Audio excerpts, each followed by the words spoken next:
very, very important. For one medical student, the first time I suppose anatomy is very, very important. After anatomy, physiology is important. You must good read anatomy, okay? Do you know anatomy good? Dr. Abbasi teach anatomy? Yes. This slide shows about the parasympathetic stimulation. Parasympathetic stimulation in this slide shows control GI system.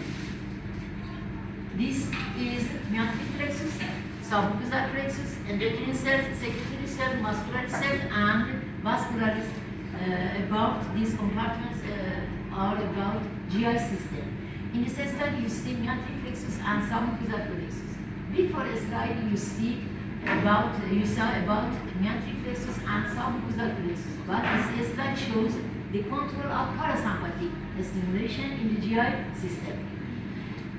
In this slide, you see vagal nucleus, vagal nuclei, and spinal cord, sacral spinal cord. Okay, vagal nuclei and sacral spinal cord related to parasympathetic stimulation. This slide shows vagal nuclei and sacral spinal cord innervate submucosal and meatus plexus. Okay. From vagal nuclei,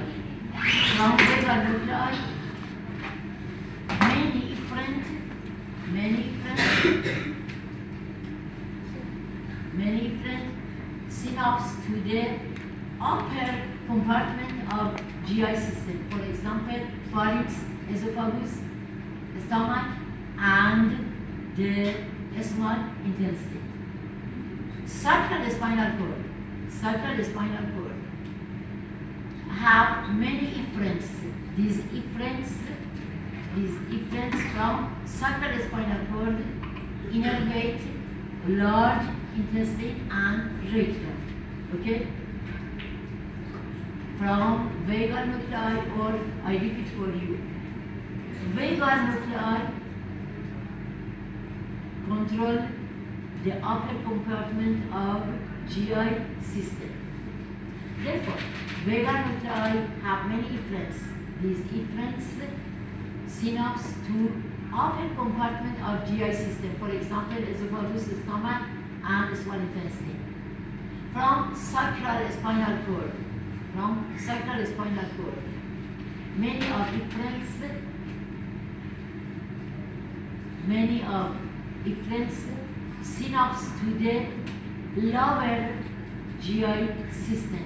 For example, large intestine. Okay.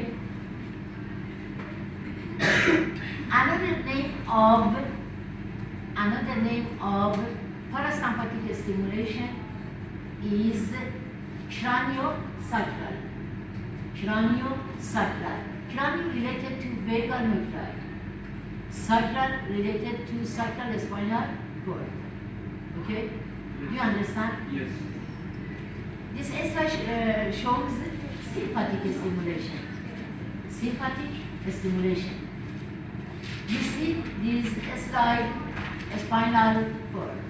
Spinal cord have compartments, for example, cervical compartments, thoracic compartments, lumbar compartments, and sacral compartments. Okay?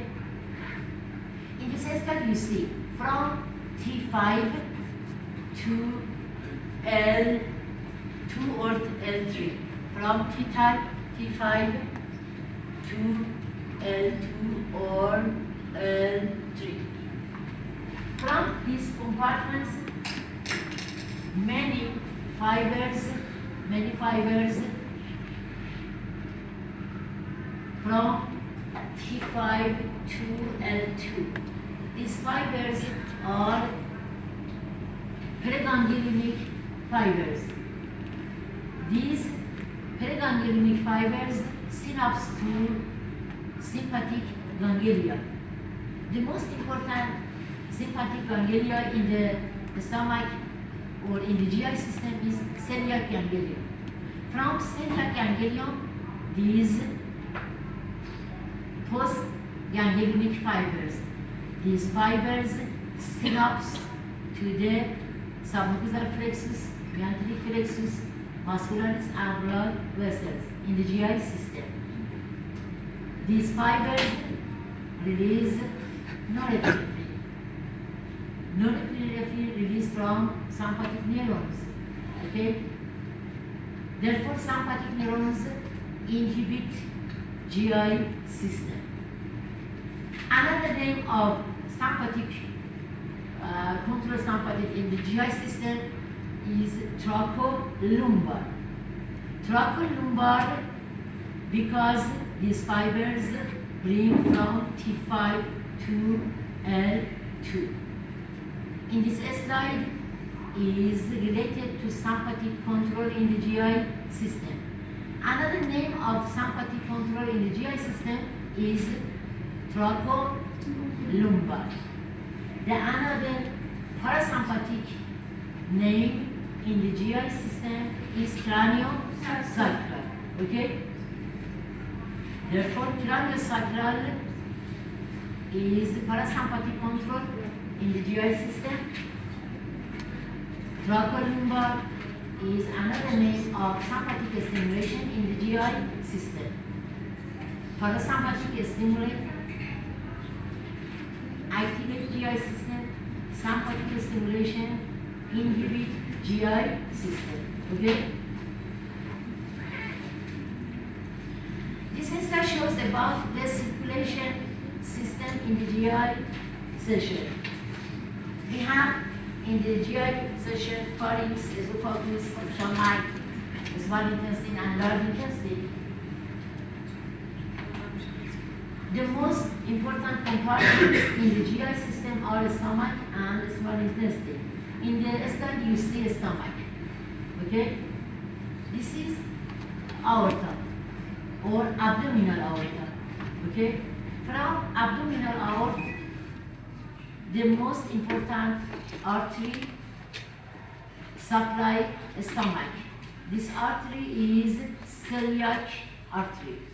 Therefore, celiac artery is a branch of abdominal aorta. Celiac supply stomach. One artery have many arterioles.